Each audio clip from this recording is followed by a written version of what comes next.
ನನ್ನಂಥವ್ರ ಬಗ್ಗೆ ಮಾತಾಡಿದ್ರೆ ನೀವೇನೂ ಆಗಲ್ಲ. ನೀವು ಮಾತಾಡ್ಬೇಕಾದ್ರೆ ಹಿರಿ ಮನುಷ್ಯ ಇದೆಯಾ, ಕೇಂದ್ರ ಮಂತ್ರಿ ಆಗಿದೆಯಾ, ನೀನು ಏನಾಗಿದೆ ಗೌರವ ಇಟ್ಕೊಂಡು ಮಾತಾಡೋದು ಕಲೀರಿ. ನೀವು ಅಲ್ಲಿ ನಮಗೇನು ಗೊತ್ತಾಗಲ್ಲ ಅಂತ ತಿಳ್ಕೊಂಡಿದ್ದೀನಿ ರೀ. ನಿಮ್ಮ ಬಗ್ಗೆ ಮಾತಾಡಿದ್ದೀನಿ ನಾನು. ಭ್ರಷ್ಟಾಚಾರ ಗೊತ್ತಾ ನಿಮಗೆ? ಭ್ರಷ್ಟಾಚಾರ ಅಂದರೆ ಏನು? ಬನ್ನಿರಿ ನೋಡೋಣ. ನಾನು ಭ್ರಷ್ಟಾಚಾರ ಪಾಲ್ದಾರ ಆಗಿದ್ರೆ ತೋರಿಸ್ರಿ, ಇಲ್ಲ ನೀವು ರಾಜೀನಾಮೆ ಕೊಡಿ, ಇಲ್ಲ ನಾನು ರಾಜೀನಾಮೆ ಕೊಡ್ತೀವಿ. ಸವಾಲಿದು. ಅವ್ರ ಹತ್ರ ಹಣಕಾಸಿನ ವ್ಯವಹಾರ ಇತ್ತು. ಇವತ್ತು ಎಷ್ಟಿದೆ ಅವ್ರಿಗೆ ಸ್ವಲ್ಪ ಒಂದು ಮಾಹಿತಿ ಕೊಟ್ಟರೆ, ಜಿ ಟಿ ದೇವೇಗೌಡಂದು ಏನಿದೆ, ಜಿ ಟಿ ದೇವೇಗೌಡ ರಾಜಕೀಯ ಪ್ರವೇಶ ಮಾಡಿದಾಗ ಏನಿತ್ತು, ಇವತ್ತು ಜಿ ಟಿ ದೇವೇಗೌಡ ಎಷ್ಟು ಸಂಪಾದನೆ ಮಾಡೋಣ ಅಂದರೆ ನಮ್ಮಿಬ್ಬರದನ್ನೇ ಅವ್ರು ಚರ್ಚೆ ಕೊಟ್ಬಿಡ್ಲಿ. ಹೌದು, ನಾನು ರಾಜಕೀಯ ಪ್ರವೇಶ ಮಾಡಿದ್ಮೇಲೆ ನಾನೇನು ಸಂಪಾದನೆ ಮಾಡಿದ್ದೀನಿ ಅನ್ನೋದನ್ನು ಅವ್ರು ಕೊಡಲಿ. ಇವ್ರು ಮಾಡೋರಲ್ಲ, ಈಗ ಎಲ್ಲ ಸಮರ್ಥವಾಗಿದ್ದಾರಲ್ಲ, ಈಗ ಅವ್ರದ್ದು ಏನಿದೆ ಅನ್ನೋದನ್ನು ಚರ್ಚೆ ಕೊಡಲಿವೆ. ಸತ್ಯವಂತರಾದರೆ ಅವರು, ನಾನು ಸತ್ಯವಂತ, ನಾನು ಪಾಲ್ದಾರ ಅಲ್ಲ, ಪಾಲ್ದಾರ ಅಂತ ಸಾಬೀತು ಮಾಡಿಬಿಟ್ರೆ ಇವತ್ತೇ ರಾಜೀನಾಮೆ ಕೊಡ್ತೀನಿ. ಬಾಯಿಗೆ ಬಂದಂಗೆ ಮಾತಾಡ್ಕೊಂಡು ಬೇರೆಯವ್ರ ಜೊತೆ ಮಾತಾಡುವಂಗೆ ಅವ್ರು ನನ್ನ ಜೊತೆ ಮಾತಾಡಬಾರ್ದು. ಎಲ್ರಿಗೂ ಮಾತಾಡಬೇಡಿ. ನೀ ಎಮ್ ಎಲ್ ಎ ಆಗಿ ಮುಂಚೆ ಏನಿತ್ತು, ಇವತ್ತು ನಿಮ್ದು ಎಷ್ಟಿದೆ ಆಸ್ತಿ, ಹೆಂಗೆ ಬಂತು ಹೇಳಿ ನೋಡೋಣ. ನಾನು ನೋಡ್ಕೊಳ್ಳಿ. ನಾನು ಮಂತ್ರಿ ಆಗಿದ್ದೀನಿ, ನಾನು ಭಾಳ ವರ್ಷ 50 ವರ್ಷ ರಾಜಕಾರಣ ಮಾಡಿದ್ದೀನಿ. ನಂದೇನಿದೆ ತೆಗೆದುಬಿಡ್ಲಿ, ಮಾಹಿತಿ ತಗೊಳ್ಳಿ. ನಾನು ಎಷ್ಟು ದುಡ್ಡು ಮಾಡಿದ್ದೀನಿ, ಯಾರ್ದು ಹೊಡೆದಿದ್ದೀನಿ, ಯಾರ್ದೋ ಲಂಚ ಹೊಡೆದಿದ್ದೀನಿ, ಯಾರ್ದೋ ಮೋಸ ಮಾಡಿದ್ದೀನಿ, ತೆಗಿಲಿ ನೋಡೋಣ. ಸಾಬೀತುಪಡಿಸ್ಬಿಡ್ಲಿ. ನಾನು ಸಾಬೀತುಪಡಿಸ್ಬಿಟ್ರೆ ಇವತ್ತೇ ರಾಜೀನಾಮೆ ಕೊಟ್ಬಿಡ್ತೀನಿ. ಇದು ಸವಾಲು.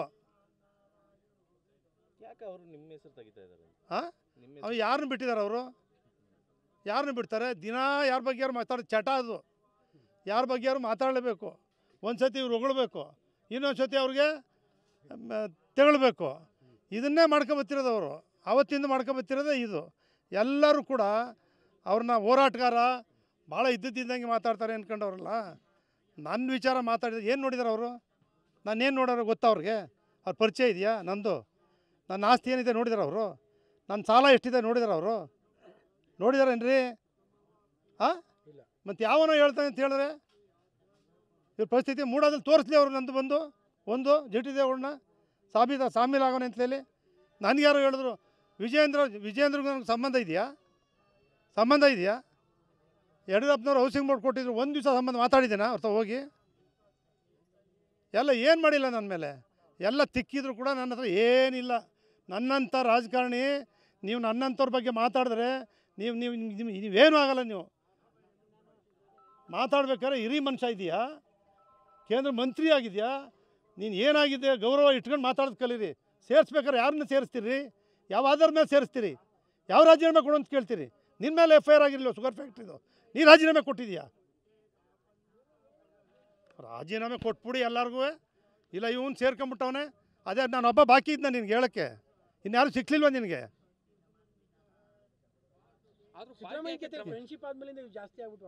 ನಾನು ಫ್ರೆಂಡ್ಶಿಪ್ಪು ಇವತ್ತಿನವರೆಗೂ ಅವ್ರ ಹತ್ರ ಹೋಗಿ ಅವರು ಒಂದೇ ದಿವಸ ಕೃಷ್ಣಕ್ಕೆ ಹೋಗಿದ್ದು.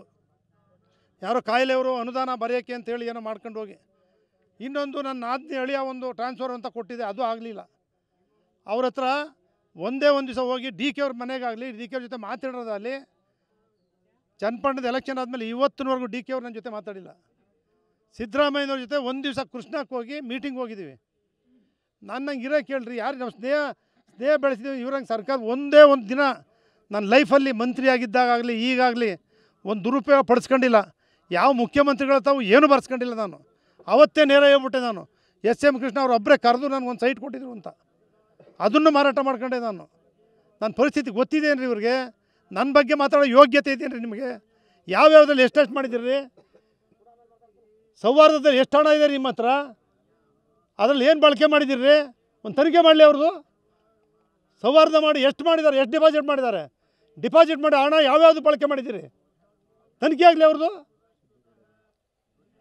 ಸೌಹಾರ್ದ ಡಿಪಾಸಿಟ್ ಎಷ್ಟು ಹಣ ಇದೆ, ಎಷ್ಟು ಬಳಕೆ ಮಾಡಿದ್ದೀರಿ ನೀವು? ಯಾವ ಕಾನೂನು ಬಳಸಿದ್ದೀರಿ ನೀವು ಅಲ್ಲಿ? ನಮಗೇನು ಗೊತ್ತಾಗಲ್ಲ ಅಂತ ತಿಳ್ಕೊಂಡಿದ್ದೀನಿ ರೀ. ನಿಮ್ಮ ಬಗ್ಗೆ ಮಾತಾಡಿದ್ದೀನಿ ನಾನು. ಭ್ರಷ್ಟಾಚಾರ ಗೊತ್ತಾ ನಿಮಗೆ? ಭ್ರಷ್ಟಾಚಾರ ಅಂದರೆ ಏನು? ಬನ್ನಿರಿ ನೋಡೋಣ. ನಾನು ಭ್ರಷ್ಟಾಚಾರ ಪಾಲ್ದಾರ ಆಗಿದ್ರೆ ತೋರಿಸ್ರಿ, ಇಲ್ಲ ನೀವು ರಾಜೀನಾಮೆ ಕೊಡಿ, ಇಲ್ಲ ನಾನು ರಾಜೀನಾಮೆ ಕೊಡ್ತೀವಿ. ಸವಾಲಿದು.